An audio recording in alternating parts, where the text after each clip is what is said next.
오늘은 창세기 18장 22절에서 26절의 말씀으로 아브라함이 소돔을 위해 간구한 두 번째라는 제목으로 하나님의 말씀을 나누고자 합니다. 본 말씀은 그 사람들이 거기서 떠나 소돔으로 향하여 가고 아브라함은 여호와 앞에 그대로 섰더니 아브라함이 가까이 나아가 이르되 주께서 의인을 악인과 함께 멸하려 하시나이까. 그 성 중에 의인 50명이 있을지라도 주께서 그곳을 멸하시고 그 50 의인을 위하여 용서하지 아니하시리까. 주께서 이같이 하사 의인을 악인과 함께 죽이시면 부당하며 의인과 악인을 같이 하심도 부당하니이다. 세상을 심판하시는 이가 정의를 행하실 것이 아니니까. 여호와께서 이르시되 내가 만일 소돔 성읍 가운데서 의인 50명을 찾으면 그들을 위하여 온 지역을 용서하리라. 천사들은 소돔으로 향하여 갑니다. 아브라함은 하나님 앞에 그대로 섰습니다. 하나님은 소돔을 심판하기로 작정하신 것입니다. 그곳에는 조카 롯의 가정이 살고 있었습니다. 이것을 한 아브라함은 하나님께서 의인을 악인과 함께 멸하려 한다고 생각한 것입니다. 이제 아브라함은 본격적으로 간구합니다. 그는 의인 50명이 있으면 멸망시키지 않을 것인지 하나님께 기도합니다. 하나님은 아브라함의 간구에 응답하십니다.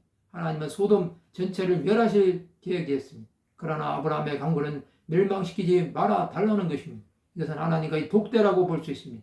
그러나 하나님의 마음을 알았습니다. 하나님은 사랑의 하나님이십니다. 한 영혼이라도 회개하면 용서하신다는 마음으로 간구한 것입니다. 이제 아브라함은 그 마음으로 하나님을 바라본 것입니다. 이 기도성에는 하나님의 용서하심을 구하는 기도가 있습니다. 이 기도는 아브라함의 기도라고 볼 수 있습니다.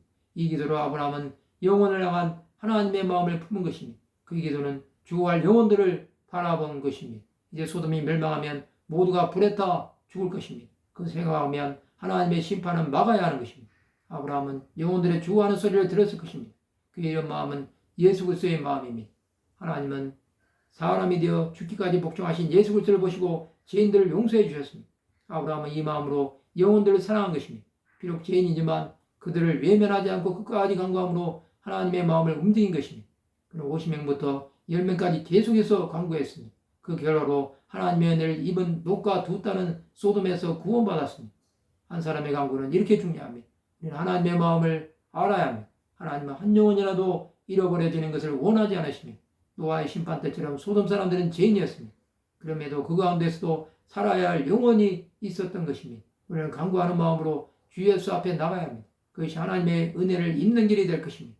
우리는 하나님 앞에 살려달라고 간청해야 합니다. 그것은 하나님의 자비하심을 입는 길이 될 것입니다. 수많은 사람들이 간구함으로 응답을 받았습니다. 말씀을 마치고자 합니다. 영을 위해 간구함으로 하나님의 마음을 알아가는 하나님의 백성들이 되시기를 주님의 이름으로 축원합니다.